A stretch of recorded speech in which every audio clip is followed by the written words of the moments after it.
Good morning. I pray that your weekend you found spaces and places of joy, of peace, of happiness, that you were able to go outside and experience some of nature, that you were able to look at the changing of the trees if you live in that part of the country, or you were able to maybe take a walk along the beach if that's where you live. And if the weather was bad wherever you live, or if you live where there's other fires or things like that, I pray that you found a way to find contentment in whatever that means for you. Our title today is Own Your Pettiness and Then Let It Go. Own your pettiness and then let it go.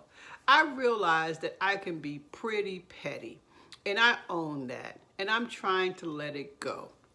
And I'm going to give you an example of where it really blares for me. So I walk in the morning, as most of you know, and the trail that's actually closest to my house, I tend not to walk on that trail a great deal.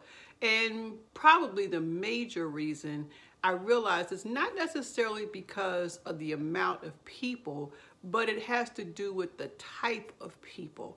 And let me explain that. So the park where it's closest to my house, there are a number of people who apparently all come together and walk every day. They're all older individuals. Some have canes, some do not, and they tend to walk in clusters of maybe 4, 5, or 6. And then when they're finished walking, they go and they sit at a bench around this table and they chat, which is all wonderful. But here's where my pettiness comes in. Well, when they walk, and I try to keep a good pace, I'm okay with people who walk slower, but my pettiness with them is when you try to go around them, they tend not to get out the way. You have to kind of say to the left, on your left. They just stop. And so they don't really have great park etiquette. And, and so who made up park etiquette? I just think that those who walk on trails in the park, we kind of know that you stay to the right. If you want to pass, you go to the left. And if you're walking with someone and talking and someone says to the left, you may have to go single file so that person can pass you. But this group, and they've been coming to the park probably for years, all those rules seem to not apply to them. And the thing about it is they're very pleasant people. When you pass them, they speak. They may ask, how is your day? They just won't get out the way. And so I realize that's a piece of my pettiness. Another part of my walking pettiness is I tend to walk, I don't listen to music, I'm not on the phone. It's actually my time of meditation, but that is not true for most people. And different strokes for different folks. But what bothers me is people who are playing their music and they don't have on headphones. And every now and then, whatever song they're playing, I kind of enjoy it. But in most instances, I find it irritating. And I find it irritating because it breaks my mode of meditation. But guess what? I'm in a public park where people can do whatever they want to do. So again, that is me being petty. Now, some of you may say, dang, she petty. But some of you got your own pettiness. And so this video is to invite you to own your own pettiness, to own it yourself. Now, sometimes we say someone's being petty and they really aren't. Sometimes it's simply because we don't like what they said, or we don't want to do what they told us to do, or we don't like the rules. I had to go to a lab this morning to get some blood work done. And the receptionist had really long nails. Now, I have worked in hospitals before. I've worked in medical centers.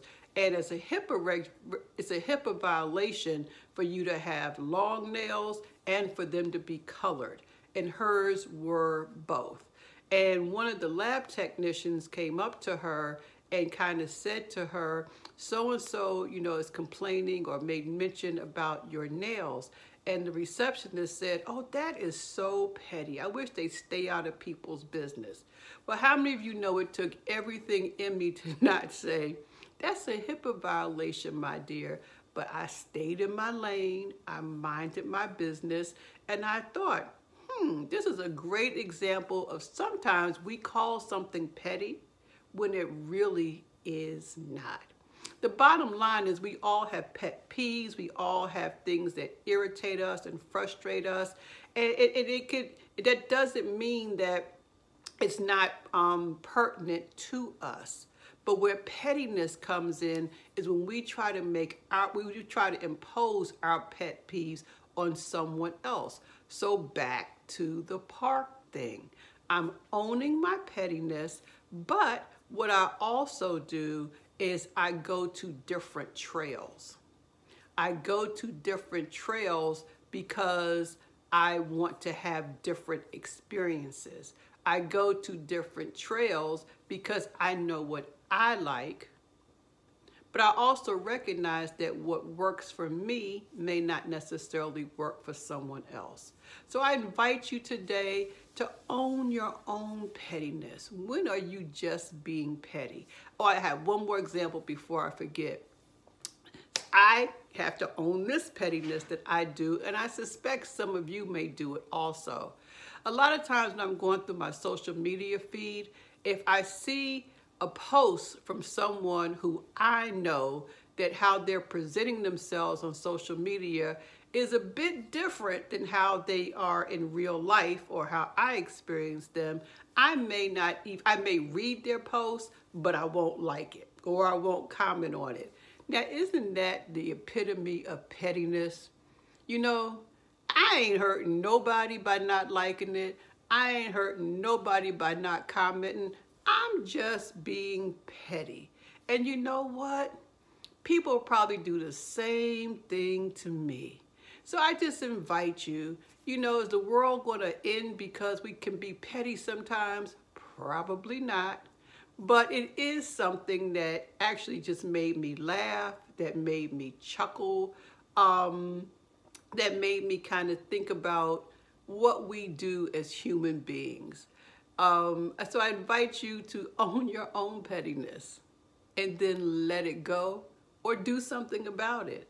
Don't allow your own pettiness to make you mean, to make you bitter, to make you angry. Just chuckle at yourself and say, you know what? I am being petty today. And do that on purpose. Love you all and talk to you later. Bye-bye.